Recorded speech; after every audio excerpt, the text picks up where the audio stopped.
alam kung magagawa at pinagagawa ni Don Minandro. O kung dapat ko pong gawin. Di ba dapat siya gumagawa niyan? Siya ho ang asawa. Hindi magagawa yun ni Rex kay Lilith. Otherwise, hindi sila maghihiwalay.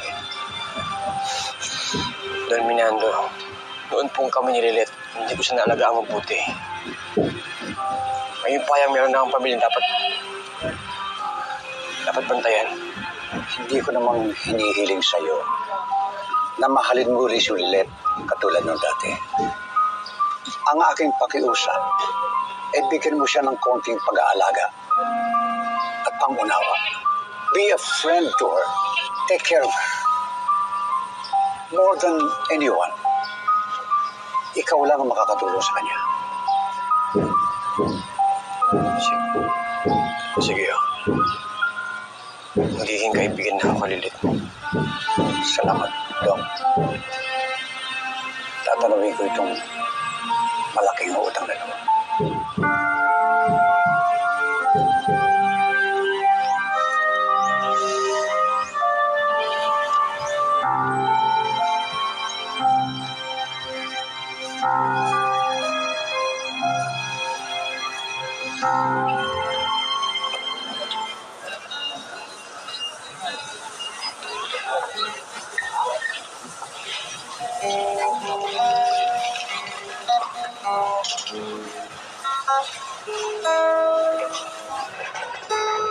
Yael, bakit mo tinanong kanina kung type kita? Natanong ko ba? Maalala eh. Yael, ano ba ang mga type mo sa babae? Type ko sa babae. Ganda, siyempre. Mait, mahinhin. Siyempre, babaeng babae.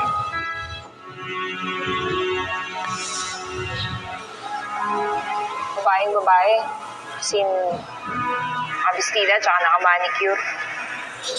Oo. Kailangan talaga pulang-pula yung kuko eh, no? Pero, maganda naman, diba? Right?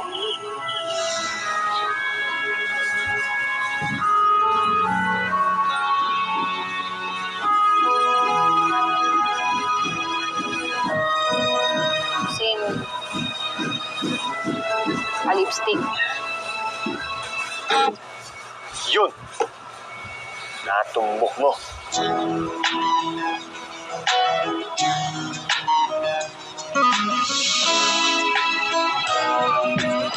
Naku, Lilith, mabuti naman natuto kang magluto. At hindi basta ulam, ha? Parang lutong restaurant pa. Ako naman, Nana Mercy. Kailangan niyo po kasi matutong magluto sa States kahit senyorita ka dito. Ako, kailangan niyong matuto lahat ng gawaing bahay kasi mahirap maghanap ng katulong doon. Natuto nga lang ako sa cookbook tsaka sa TV po eh. Ay, ikaw, Alina, marunong ka ba magluto? Nagluto lang ako sa mga madre sa bahay ampunan. Tsaka kala Nana Mercy. Kaya yung mga paboritong ulam ni Dominic, natutunan ko kung paano lutuin. Kaya nga ginaganahan si Dominic pag kumain eh. Gusto ko pagpaborito na niya at si Alina yung nagluto. Doble ang appetite niya. Yan, hindi ako sigurado magugustuhan niya ni Dominic. Eh, paborito niya lutong bahay eh. Tari.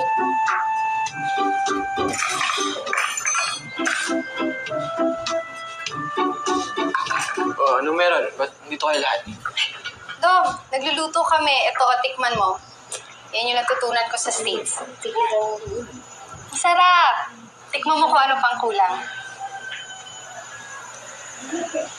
Medyo mainit pa. Sarap. Ano? Ang masarap. Sabi ko na ba magustuhan mo eh. O ikaw, kailan mo pagluluto? Pinaluto mo eh. Bukas, kung mapilit ka. Talaga? Rex,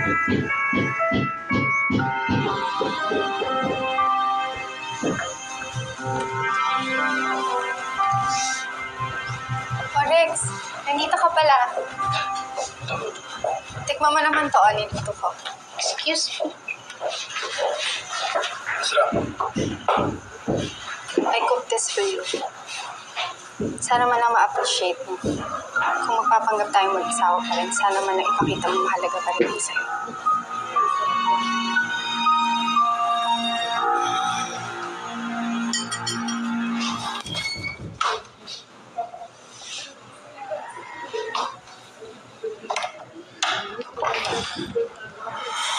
Alina, ano to?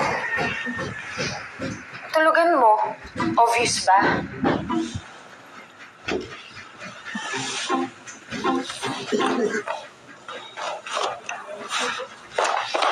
Ano ka ba?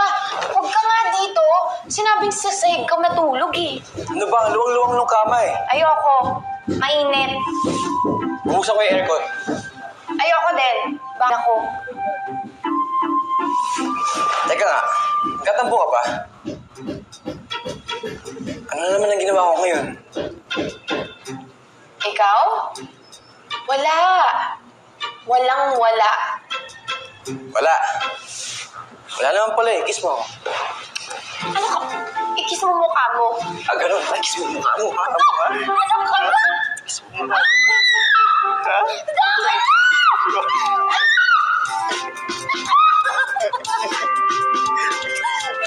Hindi ka na nakakagawa, ha?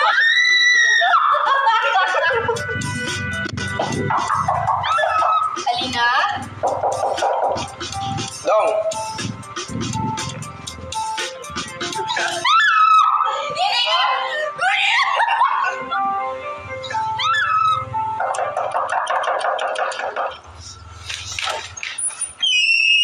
May narinig kami mga sigaw. Alina? Oo, si Alina. Sumigaw siya kasi... Kasi may nakita akong ipis. Ipis sa kwarto mo? Dom?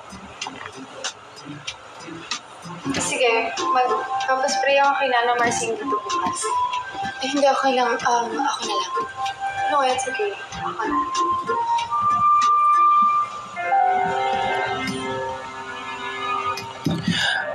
Pasensya na nag-disturbo namin ka. Dad, tulungan tayo.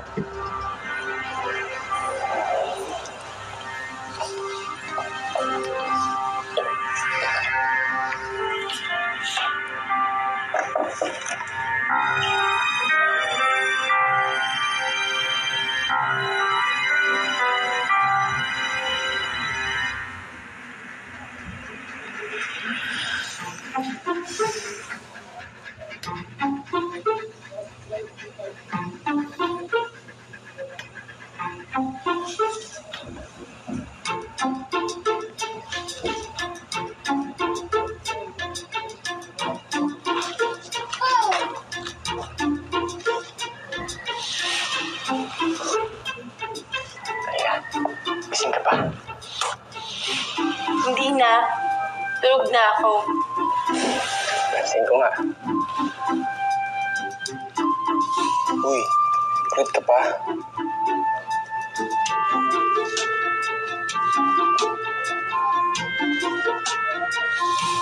Good night.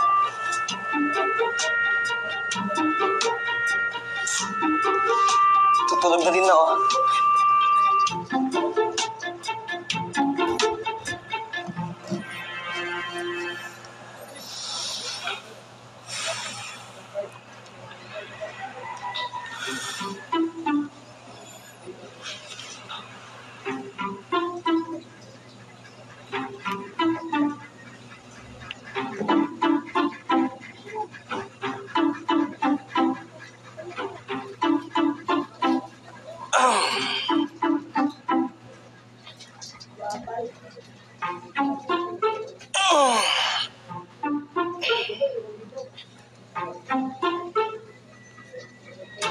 Tina.